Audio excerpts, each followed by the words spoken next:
Hi, my name is Marva Rossi, and this is my DSARI project for BBE 1201. Some background is that I live in Sanford Residence Hall. I live in a double-style room that is about 187 square feet, and I have one roommate. We also have no air conditioning, so that does not contribute to our electricity use. Some background is that in the United States, energy use intensity ranges from 40 to up to 600 kilobtus per square foot in dorm rooms per year, and the mean value for this is 127 kilobtus per square foot per year.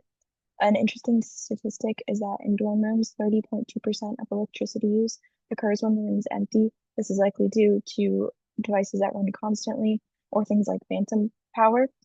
In the bottom right-hand corner, there's a pie chart of residential electricity consumption, which would be similar to mine. And you can see that a big portion of this is heating and cooling, both of like spaces, water, and also like food for refrigerators.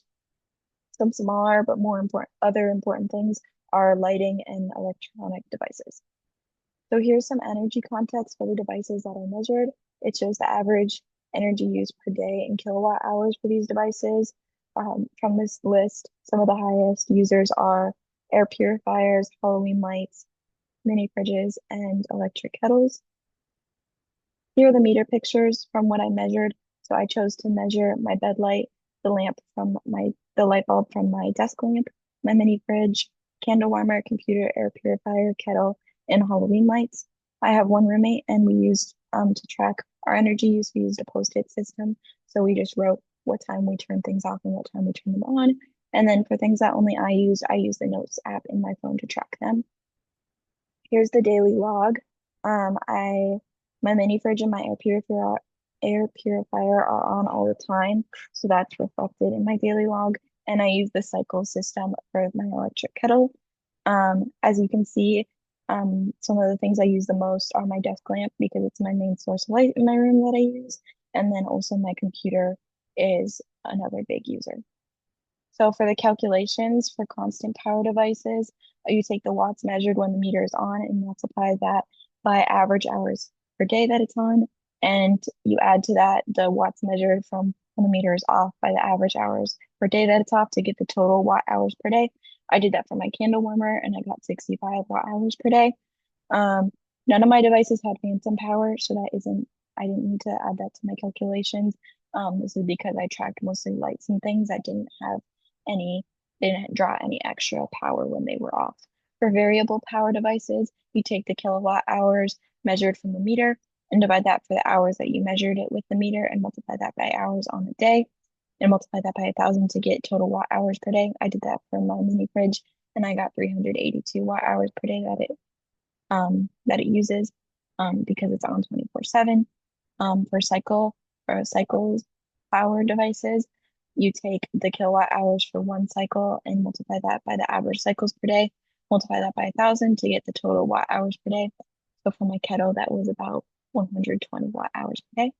For the light, you just take the watt value on the light bulb and you multiply that by average hours on per day to get the total watt hours per day. And for my light bulb and my desk lamp, that was about 20 watt hours per day. So here's my energy table that I made for that I measured with all my calculations. Notably, my computer used a lot of energy, my mini fridge did too, and then the next highest hitters were my air purifier and my kettle. My lights and my other devices were pretty low comparatively, and on average per day, I use 155 kilowatt hours, and then per month, I use 46.6 kilowatt hours. So here's an energy comparison. Um, a lot of my things are much lower than what was typical on the internet, and I think that's either because my devices are a lot smaller or because I use them a lot less. Notably, my computer is significantly higher, which is likely because I use my computer a lot for school, so it's on almost all the time, it feels like.